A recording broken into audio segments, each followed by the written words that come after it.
Imagine aprender tudo sobre o TDAH do seu filho com pessoas que têm o transtorno e realmente sabem como lidar. Esse método é passo a passo, mas também exige comprometimento dos pais. E ele já ajudou mais de 3.000 famílias e pode te ajudar também. Se você tem um filho com TDAH, criança ou adolescente, conheça o programa Meu TDAH no primeiro link da descrição. Pensando aqui em termos de leis, né?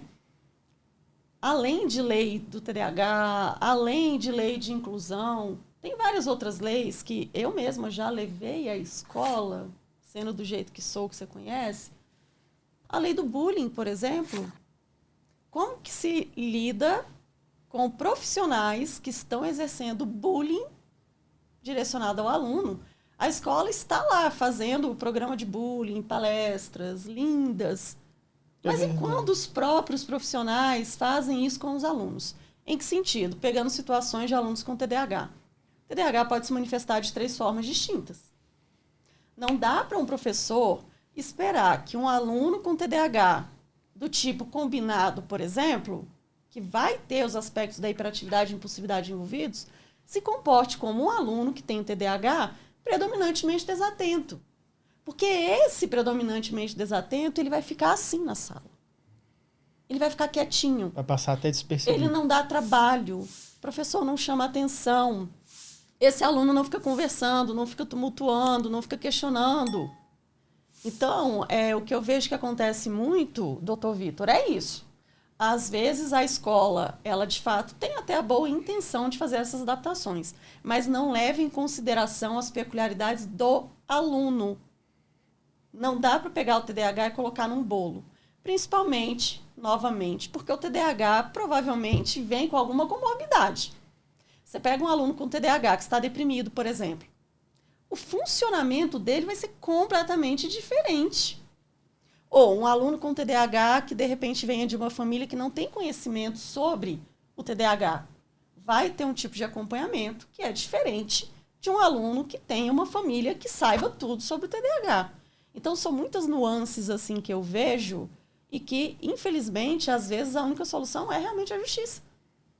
Porque nem toda instituição de ensino vai fazer essa diferenciação que é necessária.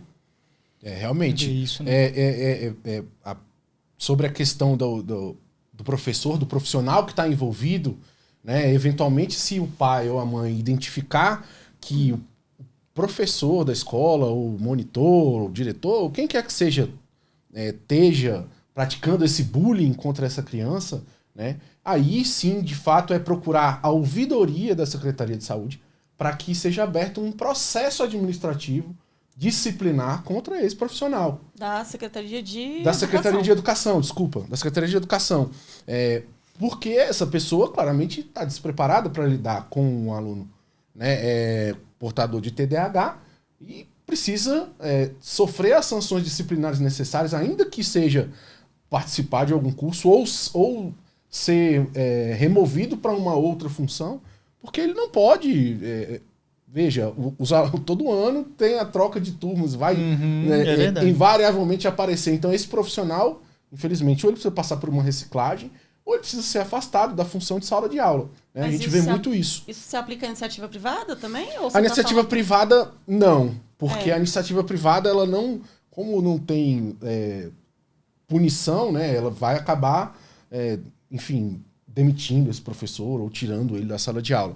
Mas eu acho que é válido uma reclamação junto à escola, se caso, né, bullying, porque isso aí é crime. Né? Aí você parte para a parte criminal. Parte criminal mesmo. O Conselho Tutelar ele tá habilitado a lidar com isso. Se ele identifica a prática de algum crime, como bullying, como alguma violação até ao Estatuto da Pessoa com Deficiência, ou ao próprio ECA, né, o Estatuto da Criança e do Adolescente, ele já reporta ao Ministério Público a prática desse crime. O Ministério Público vai abrir uma investigação, vai solicitar que seja aberta uma investigação para apurar, né, se foi um bullying, se foi uma discriminação, se foi alguma coisa que foi praticada contra esse aluno, porque essa pessoa claramente não tem habilidade para lidar com esse tipo de problema. Doutor, é o seguinte, eu vou até fazer um pouco advogado do diabo aqui, porque eu imagino que as escolas, elas queiram se adaptar.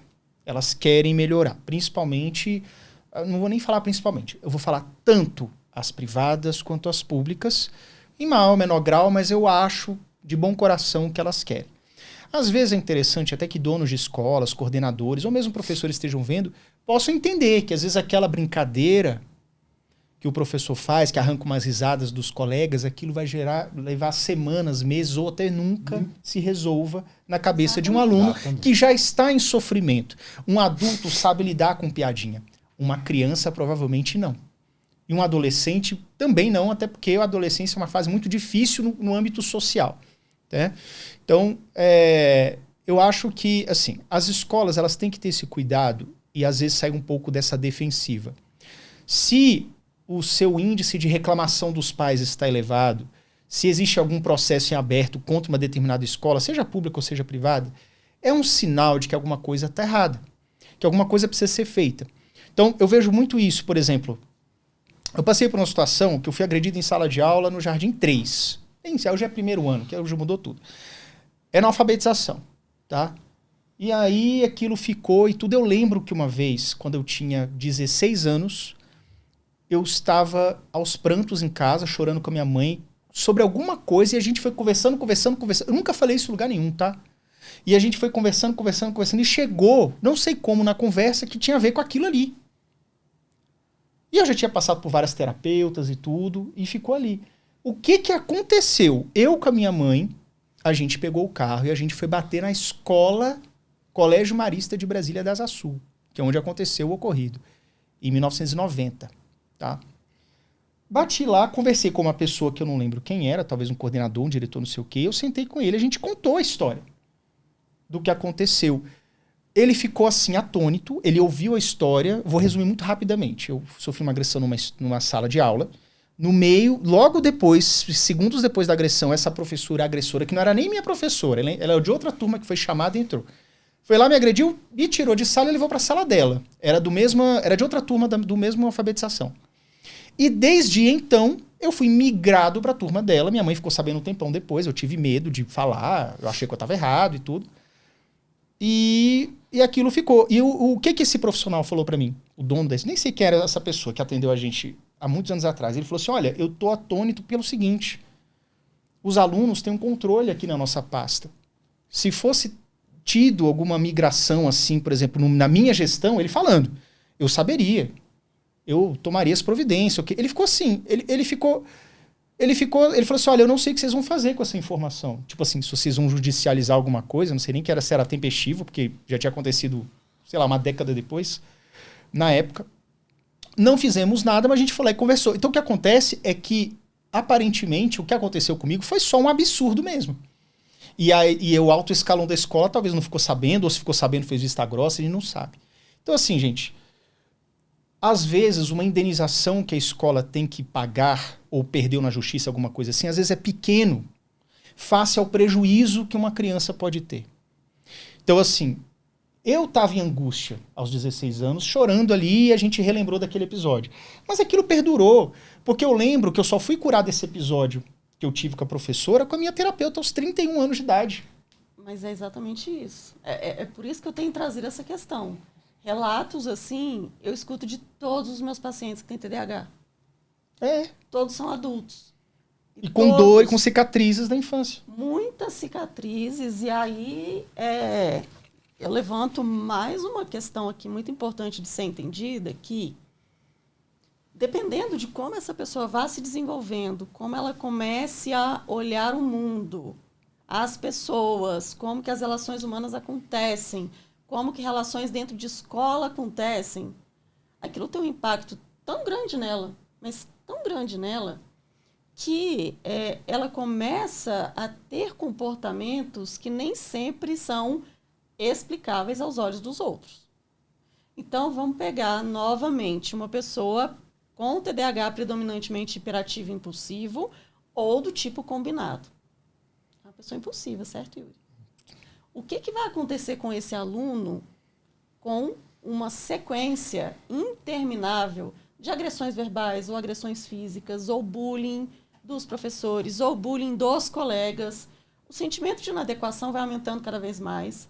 O sentimento de ser injustiçado vai aumentando cada vez mais. O controle inibitório, que é o controle da impulsividade, gente, que para essas pessoas já é reduzido, como é que vai ficar? essa pessoa ela vai virar uma bomba. Uma hora ela vai explodir. E aí o que ocorre? Quando esse aluno que está ali, né, sendo... Todo dia acontece alguma coisa, seja em forma de piadinha de colega, piadinha de professor, seja lá o que for. Vai chegar um momento, doutor Vitor, que muito possivelmente ele vai explodir. E aí é neste momento que a escola vai para a família com a seguinte alegação. Nossa, mas nós tentamos fazer tudo. No entanto, o comportamento do seu filho é injustificável. A escola não permite agressão, mas não se pensa no que aconteceu antes, porque qualquer comportamento vai passar por este processo. Vai ter um fator desencadeante ali, vai fazer essa pessoa ter algum tipo de pensamento, que vai levar a alguma emoção, que por fim vai dar num comportamento. Que se for alguém num processo de bullying, alguém num processo de sofrimento, alguém sendo agredido como Yuri foi... Aí é que está um problema muito grande, porque a pessoa vai explodir, ou a pessoa não vai querer mais ir para a escola.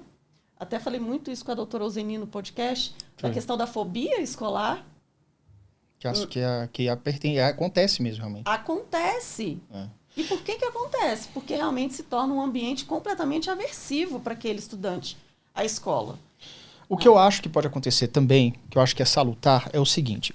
Uma vez que a escola acabou de receber o laudo, que a criança, o adolescente também recebeu ali um laudo do que fazer, eu acho que na hora que vai entrar, na hora que vai voltar para a sala de aula, por exemplo, é interessante que os pais façam uma orientação, porque eu sei também como é que é a cabeça do estudante. Alguns anos atrás eu já fui um.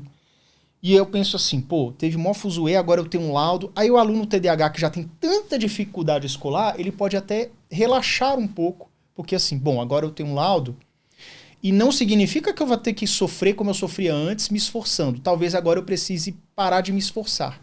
Ou ele acredita que isso seja um caminho. Porque a gente está falando de um ser imaturo, de uma criança ou adolescente. Eu acho que é interessante que tenha uma orientação dos pais no sentido, a escola tem um laudo, você tem um laudo também, a gente está ajudando você aqui em casa, mas agora na escola eu quero que você faça um esforço redobrado.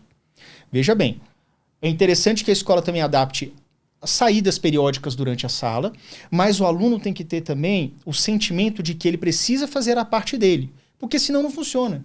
Porque eu imagino também que tem muita criança que chega na escola recém-laudada e tudo, e aí ele solta uma frase que os professores podem estar pensando agora. Ele fala assim, mas eu tenho TDAH, então não vou nem abrir o caderno, então não vou fazer o que você pede. Então, e não é esse o caso. A gente sabe que existe uma dificuldade, mas ela precisa ser enfrentada com a ajuda de todos. Né? E aí, voltando um pouco ao que você falou, nesse caso, então, que a escola foi negligente e tudo, o que você acha que pode ser feito nesse caso, assim, na hora que percebe que a situação não está andando? Só voltando aqui um pouco na conversa, assim, de você ter falado, né, que quando chega a criança na escola com laudo, né, eu acho que a preocupação que os pais precisam ter também é quem tiver, obviamente, né, condições, escolher, antes de matricular o filho, avaliar as escolas que estão melhor preparadas ou conhecer o projeto pedagógico que essa escola tem para uma criança de TDAH. Isso é um ponto. Né? Porque a chance, a gente tem que tentar trabalhar para que os problemas não aconteçam, né? Para que a criança não passe por uma experiência traumática na escola, né? E como que a gente faz isso? Eu gosto muito de trabalhar com advocacia preventiva, né? A gente tentar evitar os conflitos. Então, se eu tenho um filho com um transtorno TDAH e eu tenho já o diagnóstico, eu vou ver dentre as opções que eu tenho, né? Isso, claro, a gente fazendo a ressalva de quem pode fazer isso, né? Eu vou ver dentre as opções escolares que eu tenho a melhor escola, eu vou avaliar os projetos pedagógicos voltados para as crianças TDAH, aquele que melhor meu filho vai se encaixar, o que eu acho que é mais adequado para ele, né? Fazendo também a criança participar desse momento, porque eu acho que contribui para que ela também, como você colocou, faça o papel dela. Então você acha que, de fato, a gente não pode ignorar o fato de que, mesmo que pela lei, pela Constituição, toda escola deva ser inclusiva, a gente não pode também ignorar que escolas são feitas de pessoas e Claro. que nem sempre aquelas pessoas, aquele grupo de pessoas está muito afim de poder ajudar. Sem dúvida, Yuri, sem dúvida. Isso é importante, né? Mas se, infelizmente, isso acontecer, né? Porque vai invariavelmente acontecer em um ou outro grau, né? De fato, buscar os mecanismos que a gente vem mencionando aqui para corrigir essas distorções, né? E impedir que isso fale. E quando eu mencionei o dano moral, como você muito bem colocou, nenhuma indenização vai pagar, né, o trauma, o abalo que você sofreu. Não há dinheiro que pague isso, tá? Mas a indenização, ela tem um caráter pedagógico, ou seja, ela serve para que aquela escola não repita esse comportamento com outras crianças. Porque, assim, no Brasil, a gente ainda tem um sistema judiciário onde as indenizações são fixadas em patamares muito baixos. Em outros países, a gente vê, se acontecer uma coisa dessa nos Estados Unidos, ele fecha a escola. Totalmente diferente. Ele né? fecha a escola, porque ele vai pagar uma indenização tão cara para essa família que ele não vai mais conseguir manter essa escola. Então, no Brasil, infelizmente, a realidade não é essa. Mas é importante que, se o seu filho vivenciou uma experiência negativa, né, a escola negligenciou na conduta com ele, busca o judiciário, porque há um ato ilícito aí passível de reparação, e a reparação, ela tem o caráter punitivo, que é o valor pecuniário efetivamente que vai ser revertido para essa família, o que não paga em nenhuma hipótese o abalo que foi sofrido, o trauma que aquela criança sofreu.